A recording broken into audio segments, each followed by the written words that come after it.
Vamos fazer o nosso primeiro exercício, então, de vasos de pressão. Tá? O enunciado é bem grande, mas o exercício é bem direto. Não é muito complicado, não. Tá? Considere o tanque cilíndrico representado abaixo.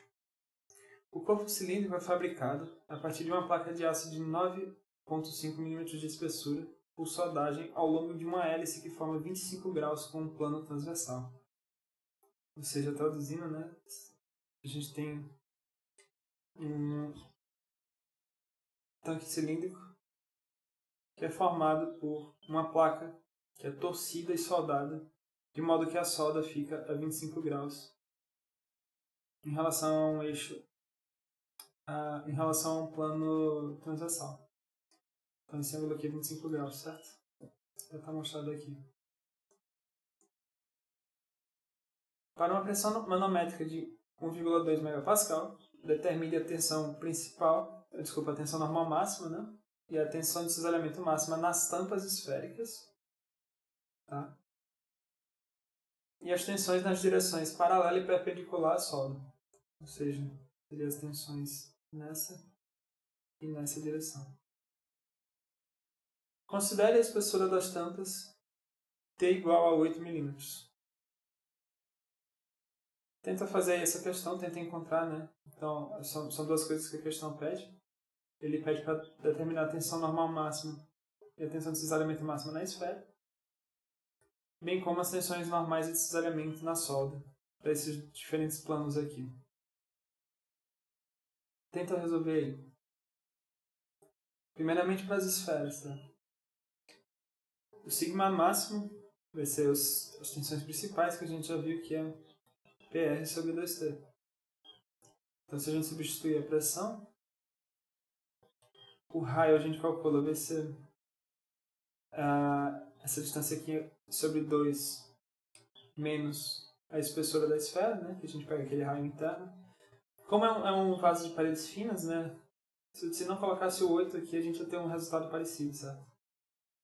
Não ia fazer tanta diferença. Mas aqui eu estou usando o raio interno porque foi o raio que a gente usou para fazer nossas deduções.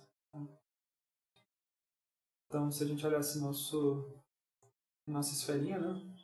A gente tem aqui a paredinha dela. A gente está olhando nessa direção aqui, né? Como se a gente estivesse olhando assim. Então, assim.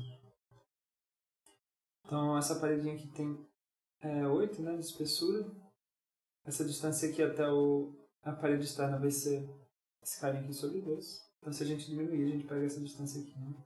Foi o raio que a gente usou para deduzir as fórmulas. Então, se a gente fizer a pressão manométrica vezes esse raio, dividido por 2 vezes T, a gente vai encontrar que a tensão máxima é 28 MPa. E o tal máximo vai ser o sigma máximo sobre 2. Porque, lembrando, né, para a esfera, a gente tem sigma 1 igual a sigma 2. Só que a gente tem o sigma 3 igual a 0. Então a tensão de cisalhamento máximo vai ser esse raio. O raio é metade do diâmetro sigma 1. Então 28 sobre 2, 14 MPa.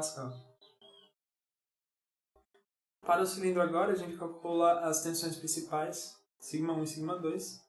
Lembrando que sigma 1 é na direção tangencial e sigma 2 é na direção longitudinal.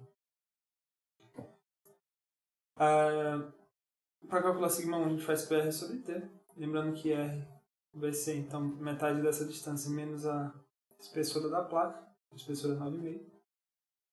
Novamente, a gente não precisa fazer essa subtração, né? Se a gente fizer, a gente vai encontrar um valor parecido, porque é um vaso de paredes finas. Mas aqui eu estou fazendo, né, para me manter igual às fórmulas que a gente deduziu. O sigma 1, então vai ser PR sobre T 46,93 e o sigma 2 vai ser 23,46. Então, se a gente fizer o círculo de Mohr, a gente coloca aqui o sigma 1 e o sigma 2. O ponto médio A vai ser a média entre os dois, então 35,2. E o raio vai ser... A gente pode calcular simplesmente fazendo sigma 1 menos A, né? Essa distânciazinha aqui é o raio. Beleza? Então, se a gente quiser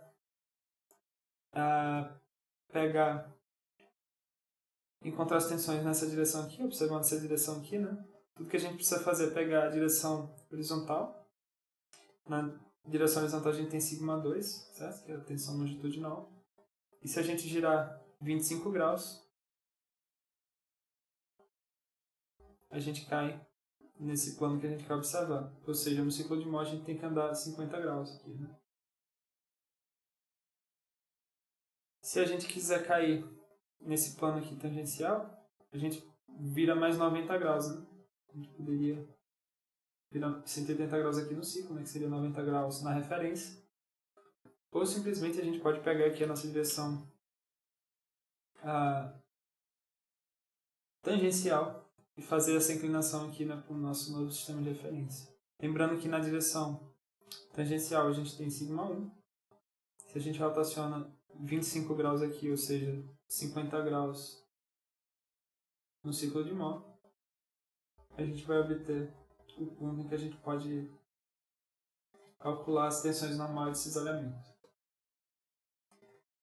Eu chamei aqui nesse ponto, né, de sigma S1 e tal S1, e esse ponto aqui eu chamei de sigma S2 e tal S2.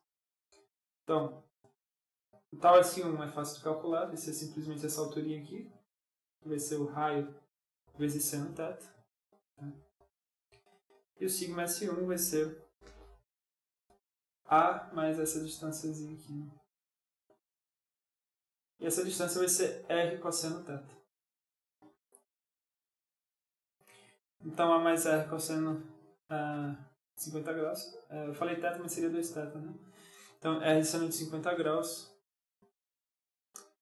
vai dar esse valor aqui, mais A, né? E o R cosseno de 50 graus mais o A vai dar esse valor aqui, e o R seno de 50 graus vai dar esse valor aqui. O sigma S2 a gente faz meio que a mesma coisa, né? Pro tal vai ser menos R seno θ. A gente já calculou aqui quem é R seno θ, né? Então, menos 8,99 megapascal. E o sigma S2 vai ser A menos R cosseno θ. Então vai ser a distância A até a origem menos essa distânciazinha aqui. E a gente vai encontrar 27,65 megapascal.